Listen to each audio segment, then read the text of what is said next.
Good morning बच्चों। हम लोगों ने चैप्टर स्टार्ट किया था that is acids, basis and salts.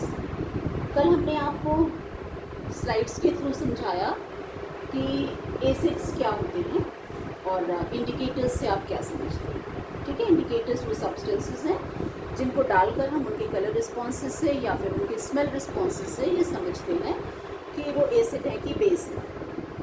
तो कलर रिस्पॉन्सेज पे तो हमने बात की इंडिकेटर्स के, और स्मेल रिस्पॉन्सेज पे बात नहीं हो पाई थी। तो स्मेल रिस्पॉन्सेज में वो सब्सटेंसेस जिनको किसी सोल्यूशन में डाले जाने पर उस सोल्यूशन के एसिडिक या बेसिक नेचर के होने की वजह से अपनी स्मेल चेंज कर लें, तो ऐसे इंडिकेटर्स को हम कहते हैं ऑल्फैक्टरी इंडिकेटर्स। हमारे घरों में बहुत अच्छा एग्जाम्पल है अनियन, प्याज। आप प्याज को जरा सा डालकर देखिएगा, प्याज काटिएगा, प्याज की अपनी स्मेल है। प्याज में आप नींबू निचोड़ दीजिए, एसिडिक कर दिया आपने उसको, एसिडिक सोल्यूशन में डाल दिया, तो प्याज की स्मेल आपको दूसरी लगेगी। और कभी चूने के पानी में डालकर देखिएगा, ठीक है।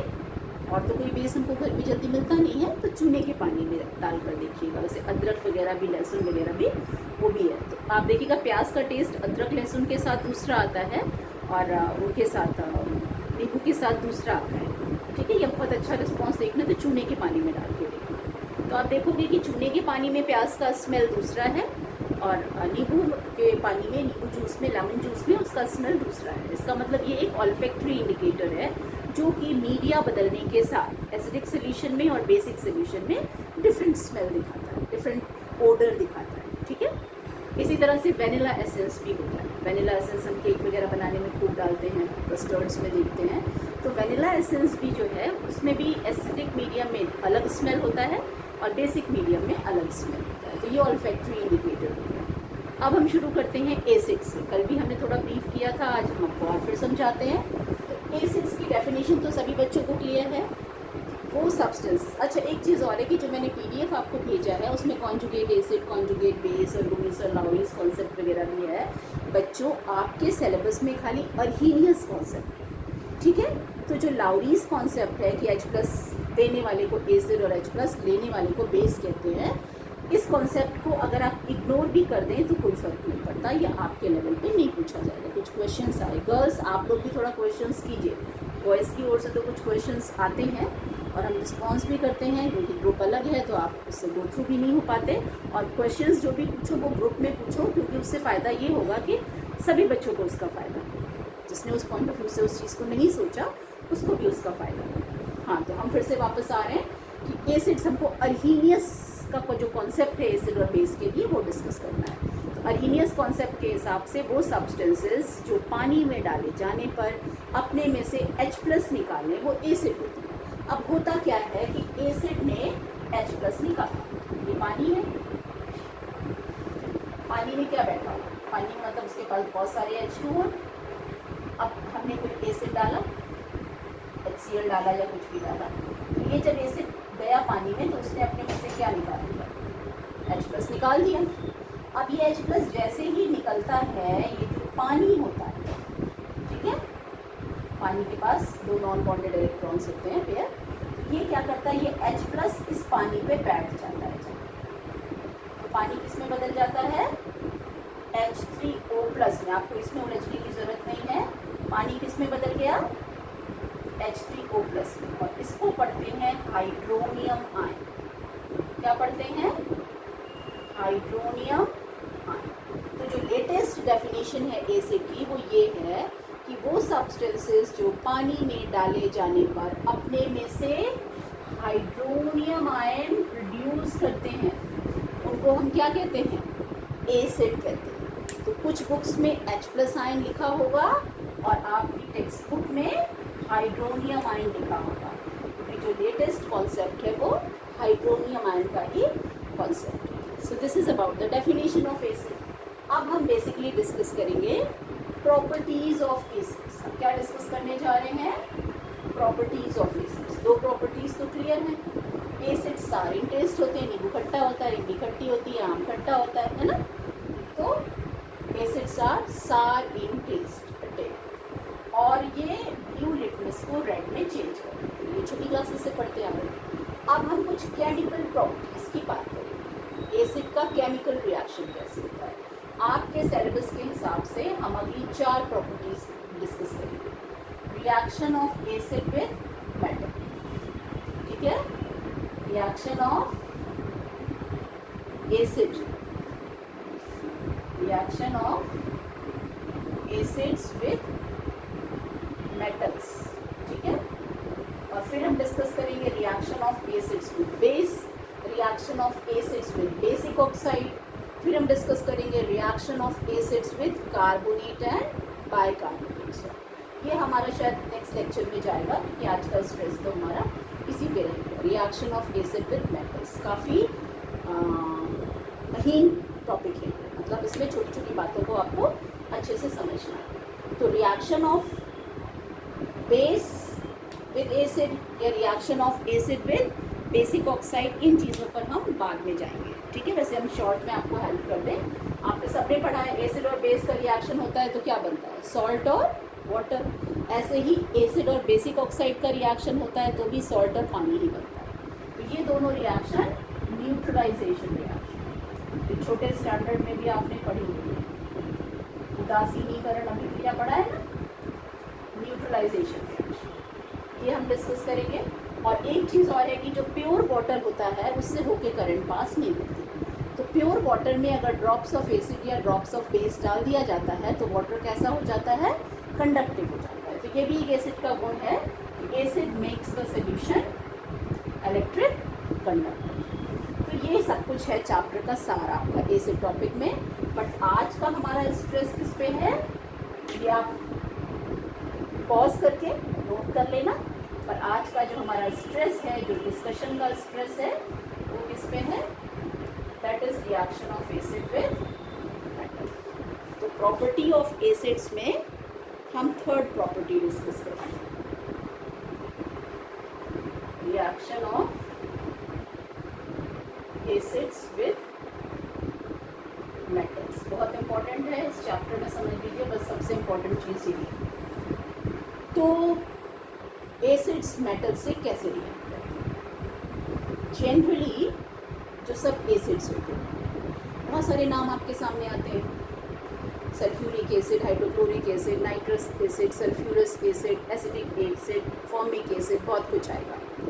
तो सारे एसिड्स जो हैं वो अपना माइटली बिहेव करते हैं। हमारे जो 2 एसिड्स हैं वो थोड़ा बहुत स्ट्रॉन्ग और कोरोसिव होते हैं। एक है कॉन्सेंट्रेटेड सल्फ्यूरिक एसिड और दूसरा है dilute and concentrated nitric acid. तो सारे एसिड्स का गुण एक तरफ और इन दोनों का गुण एक तरफ, यानी ये दोनों एसिड के ट्रेंड से हटकर बिहेव करते हैं। ये दोनों एक्चुअली बहुत स्ट्रॉन्ग होते हैं और ऑक्सीडाइजिंग एजेंट होते हैं। क्या होते हैं, दे आर ऑक्सीडाइजिंग एजेंट्स। तो क्योंकि ये ऑक्सीडाइजिंग एजेंट्स होते हैं एसिड होने के साथ साथ, तो इनके ऊपर इनकी ऑक्सीडाइजिंग बिहेवियर हावी हो जाती है comparison to the acidic behaviour. तो मेटल्स जब बाकी एसिड से रिएक्ट करते हैं तो उनका दूसरा तरीका होता है रिएक्शन का, बट इन दोनों से रिएक्ट करते हैं तो दूसरा। इस बात को आपकी बुक में 3rd चैप्टर में पढ़ाया गया है, मेटल्स एंड नॉन मेटल्स में, लेकिन हम यही पढ़ाएंगे ताकि आप शुरू से सही कॉन्सेप्ट लेकर समझें। तो आपको क्या बात हम समझाने की कोशिश कर रहे हैं कि बाकी सारे एसिड्स का रिएक्शन का क्राइटेरिया डिफरेंट है और इन दोनों के रिएक्शन का क्राइटेरिया डिफरेंट है।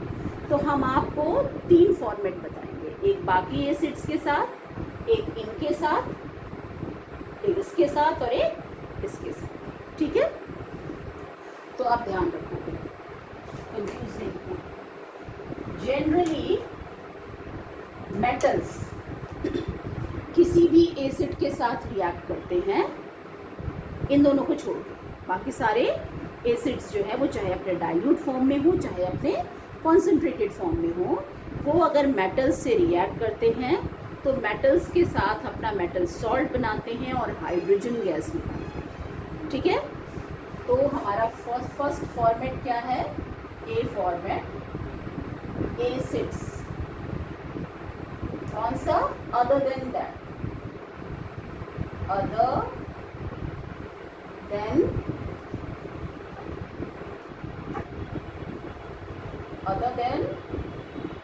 concentrated sulfuric acid and dilute and concentrated nitric acid. Acids plus metals आपस में रिएक्ट करेंगे तो क्या बनाएंगे, metal acid salt, metal acid salt, और कौन सी गैस निकालेंगे, हाइड्रोजन गैस। तो ये जनरल फॉर्मेट है एसिड्स का मेटल के साथ रिएक्शन का। एसिड्स जब मेटल के साथ रिएक्ट करते हैं तो क्या बनाते हैं, मेटल एसिड सॉल्ट बनाते हैं और हाइड्रोजन गैस निकालते हैं, ठीक है। लेकिन जैसे ये दो एसिड लीक से हट गए, वैसे ही मेटल्स भी जितने नेचर में होते हैं, इसमें से 5 मेटल्स जो होते हैं हमारे, वो काफ़ी कम रिएक्टिव होते हैं और वो नॉर्मली एसिड्स के साथ रिएक्ट नहीं करते, ठीक है। वो इन दोनों के साथ करेंगे लेकिन बाकी एसिड्स के साथ रिएक्ट नहीं करते। कौन कौन से metals, copper, silver, gold, mercury and platinum. तो आप कहोगे इन दो एसिड के अलावा और इन 5 मेटल के अलावा, except copper, mercury, silver, gold and platinum, ठीक है। तो ये आपका फर्स्ट फंडामेंटल, आप पॉज करके इस चीज़ को आराम से नोट कर लीजिए। Acids other than these and metals other than these 5, when all that, but whether the acid is dilute or strong, that format will be followed. अब हम कुछ रिएक्शंस लिख के बताते हैं आपको।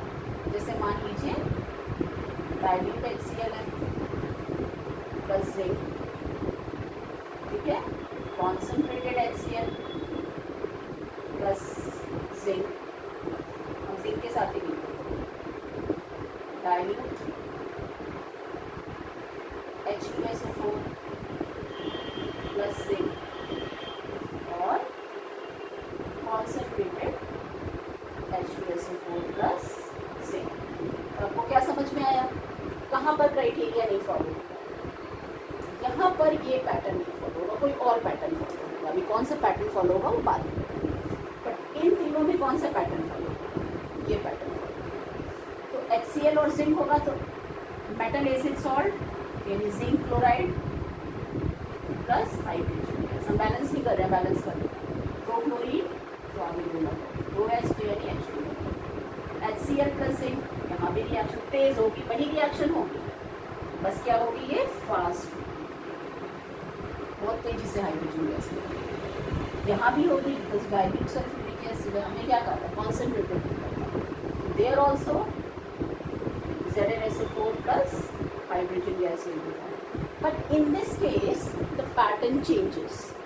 अगर कॉन्सेंट्रेटेड H2SO4 है और जिंक मेटल है तो रिएक्शन होगी, हम ये नहीं कह रहे कि नहीं होगी, लेकिन इस फॉर्मेट में नहीं होगी, फॉर्मेट बदल जाएगा।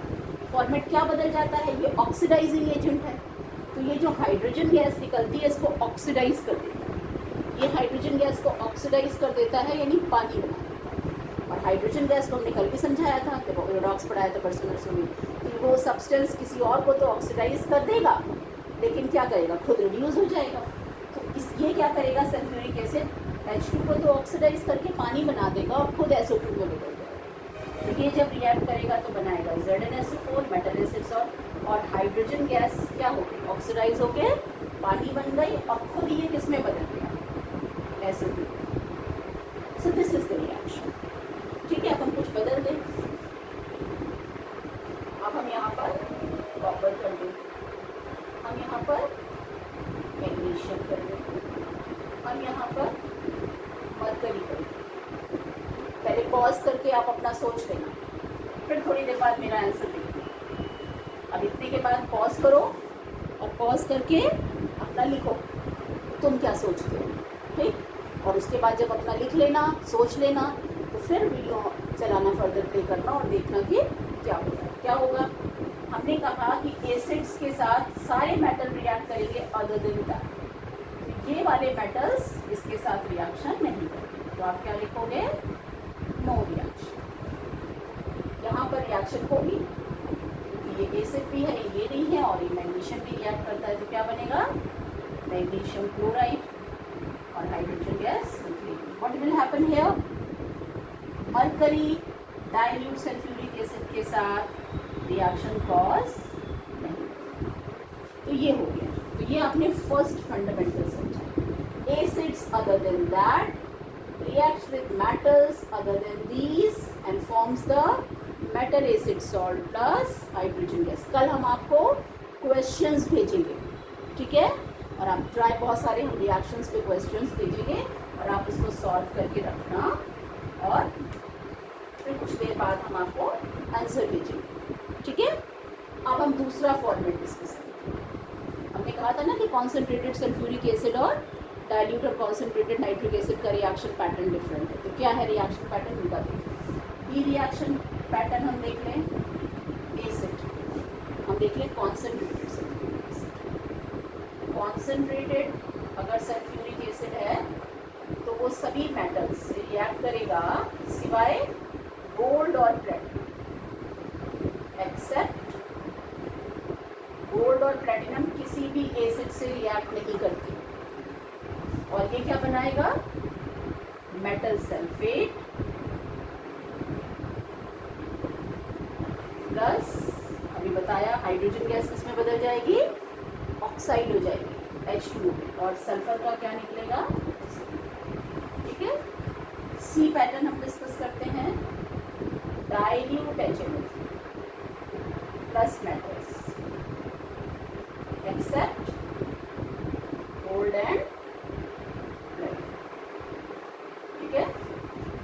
ये क्या बनाएगा, मेटल नाइट्रेट, 9th क्लास में फॉर्मूला लिखना बताया था सबका, plus water plus nitric oxide.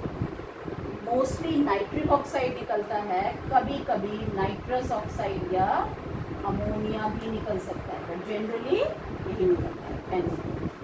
और अगर कॉन्सेंट्रेटेड नाइट्रिक एसिड, ठीक है, और मेटल्स में एक्सेप्ट गोल्ड एंड प्लेटिनम, तो क्या क्राइटेरिया होगा, मेटल नाइट्रेट बनेगा, वाटर बनेगा और तो एसिड्स के साथ मेटल्स के रिएक्शन के ये 4 फॉर्मेट आपके सामने आए, A format, B format, C format and D format, ठीक है। तो ये 4 फॉर्मेट आए, ये चारों फॉर्मेट को मन में बिठा लो और जब भी क्वेश्चन आए इसके हिसाब से सॉल्व करो। दीज आर द फॉर्मेट्स, ठीक है। और कुछ इसको पॉज कर लेते हैं, नोट कर लो, और फिर हम कुछ रिएक्शंस अभी डिस्कस कर देते हैं और कुछ हम कल आपको भेजेंगे, और कोई कन्फ्यूजन होगा तो आप भेजिएगा। गोल्ड और प्लेटिनम जो है वो किसी भी एसिड से रिएक्ट नहीं करते, वो एक्वरेजिया से रिएक्ट करते हैं, ठीक है। एक होता है एक्वरेजिया, एक्वरेजिया से रिएक्ट करते हैं, जिसमें आप उसको अम्लराज बोलते हो हिंदी में। एक्वरेजिया बनाते हैं कॉन्सेंट्रेटेड HCl और कॉन्सेंट्रेटेड HNO3 को 3:1 के रेशियो में मिला के। ये वैसे तुम्हारे सिलेबस की रिएक्शन नहीं है, इंटरेस्ट होगा तो अपना नेट पे जाकर देख लेना। तो एक्वरेजिया से गोल्ड और प्लेटिनम मिल सकते हैं, रिएक्ट कर सकते हैं, बाकी किसी भी एसिड से रिएक्ट नहीं करते, ठीक है। तो हम बोर्ड साफ करें थोड़ा, हाँ।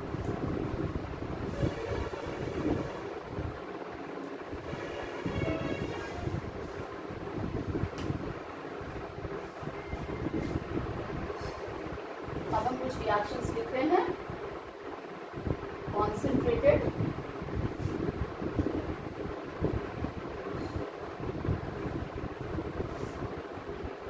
H2SO4 plus zinc, dilute H2SO4 plus copper, concentrated HCl plus magnesium, concentrated concentrated sulfuric acid plus gold, dilute acetic acid plus sodium. ठीक है, चलो पूरा करो। कॉन्सेंट्रेटेड सल्फ्यूरिक एसिड है और जिंक से रिएक्ट कर रहा है, कौन सा फॉर्मेट चलेगा? ये वाला फॉर्मेट। क्या बनाएगा? Metal sulphate plus water plus acid, यानी zinc sulphate plus water plus acid. Dilute sulphuric acid plus copper, तो क्या बताया था जो फर्स्ट फॉर्मेट था कि डाइल्यूट एसिड्स के साथ या किसी भी एसिड्स के साथ 5 मेटल रिएक्ट नहीं करते, तो क्या होगा? यहाँ रिएक्शन होगी कि नहीं होगी? नहीं होगी। क्या होगा? What will happen here? ये जो सबसे पहला फॉर्मेट ए फॉर्मेट था वो चलेगा। अब 4 फॉर्मेट हैं आपके पास, ए बी सी डी। जब भी कोई रिएक्शन है आप देखिए मेरा कौन सा फॉर्मेट चलेगा। यहाँ ए फॉर्मेट चलेगा, बी फॉर्मेट चलेगा, सी फॉर्मेट चलेगा कि डी फॉर्मेट चलेगा? तो यहाँ पर ए फॉर्मेट चलेगा, तो मैग्नीशियम क्लोराइड प्लस। यहाँ कौन सा फॉर्मेट चलेगा? यहाँ पर कौन सा फॉर्मेट चलेगा? ये वाला फॉर्मेट चलेगा, सॉरी ये वाला फॉर्मेट चलेगा। लेकिन क्या कह रहा है कि कॉन्सेंट्रेटेड H2SO4 गोल्ड और प्लेटिनम से रिएक्ट नहीं करते, तो क्या होगा यहाँ पर? No reaction will be your. और यहाँ डाइल्यूट एसिड है, कमज़ोर एसिड है, सोडियम के साथ रिएक्ट कर रहा है, फर्स्ट फॉर्मेट ए फॉर्मेट चलेगा, यानी आप मेटल एसिड सॉल्व करेंगे। तो सोडियम एसीटेट, सोडियम एसीटेट में चलता है ऑर्गेनिक एसिड्स में कि एनायन पहले लिख देते हैं, कैटायन बाद में, अदरवाइज हमेशा कैटायन पहले लिखा जाता है, एनायन बाद में। तो आप चाहो तो इसमें भी Na पहले लिख दो, एसीटेट बाद में लिख दो, कोई फर्क नहीं पड़ता। ठीक है, तो ये हमने कुछ समझाने की कोशिश की आपको कि एसिड्स जो है वो मेटल के साथ कैसे कैसे रिएक्ट करते हैं। आप लोग ध्यान से इसको पढ़ोगे क्योंकि ये काफ़ी इंपॉर्टेंट टॉपिक है। चैप्टर का समझ लीजिए कि मज़ेदार पार्ट, समझ में आने वाला पार्ट ये है, बाकी तो रटने वाला है सब। ठीक है, इसको समझ लेंगे। कल हम रिएक्शंस भेजेंगे आपको और आप रिएक्शन सॉल्व करेंगे। आप खुद भी बुक्स में से ढूंढ के सॉल्व कीजिए, मज़ा आएगा आपको, कॉन्फिडेंस आएगा। और उसके बाद अगर कोई कंफ्यूजन होगा तो आप उस चीज़ को पूछेंगे। ओके।